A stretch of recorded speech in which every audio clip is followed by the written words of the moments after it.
गौर से सुनिए दोस्तों, क्या आपने कभी गहराई से सोचा है कि अगर आप अपने मन को पूरी तरह से वश में कर लें तो आपकी जिंदगी कैसे बदल सकती है। सोचिए, अगर आप अपने मन से कहें अब शांत हो जाओ और वो बिना किसी बहाने, बिना किसी विचार के बस शांत हो जाए, तो क्या आप कल्पना कर सकते हैं आप क्या क्या हासिल कर सकते हैं। अगर आप कहें अब ध्यान केंद्रित करो, तो आपका मन इधर उधर भटकने के बजाय एकदम तीर की तरह अपने लक्ष्य पर जा लगे। यह कोई चमत्कार नहीं है, यह कोई सपना नहीं है, यह एक कला है और आज हम उसी कला का राज खोलने जा रहे हैं। क्यों कहा गया है कि जिसने अपने मन को जीत लिया उसने पूरे ब्रह्मांड को जीत लिया।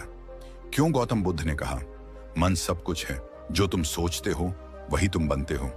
क्यों शास्त्रों में बार बार कहा गया मने मनुष्याणम कारणम बंध मोक्षो, अर्थात मन ही बंधन का कारण है और मन ही मुक्ति का। क्योंकि युद्ध बाहरी दुनिया से नहीं, अपने मन से है, और जिसने इस युद्ध में जीत हासिल कर ली उसके लिए फिर कोई दुनिया कठिन नहीं रहती। अब सोचिए, आज आपके साथ क्या होता है। आप किसी जरूरी काम में बैठते हैं और मन अचानक बीते हुए किसी झगड़े की याद दिला देता है, या कोई डर, कोई चिंता, किसी बात का पछतावा जो अभी हुआ भी नहीं, उस पर सोचते रहना। आपका मन आपके खिलाफ काम करता है। जब फोकस करना हो तब भटकाता है, जब शांत रहना हो तब शोर करता है, जब आपको हिम्मत चाहिए तब डराता है।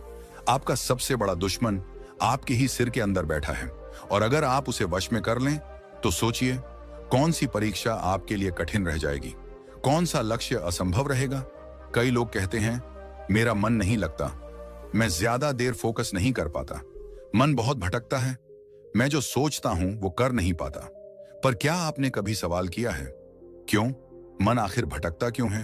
ध्यान से समझिए, मन एक बंदर की तरह है जो लगातार एक शाखा से दूसरी शाखा पर कूदता रहता है। अगर उसे कोई दिशा न दी जाए, कोई साधन न मिले, कोई लक्ष्य न दिखे, तो वो कूदता रहेगा। बिल्कुल वैसे ही जैसे आप सुबह उठते ही मोबाइल चेक करते हैं, फिर वीडियो, फिर इंस्टाग्राम, फिर सोच, फिर चिंता, फिर कंपैरिजन, और सारा दिन बस ऐसे ही बिखर जाता है।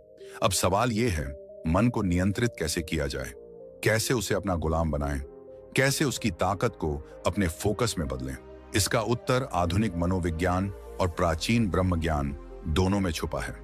आधुनिक विज्ञान कहता है कि मन दरअसल एक आदतों का जाल है। जो आप रोज सोचते हैं वही आपका मन बनता जाता है। आप जैसे विचारों को दोहराते हो वही रास्ते आपके ब्रेन में गहरे हो जाते हैं। उन्हीं रास्तों पर मन दौड़ने लगता है और धीरे धीरे वही आपकी नेचुरल सोच बन जाती है। उदाहरण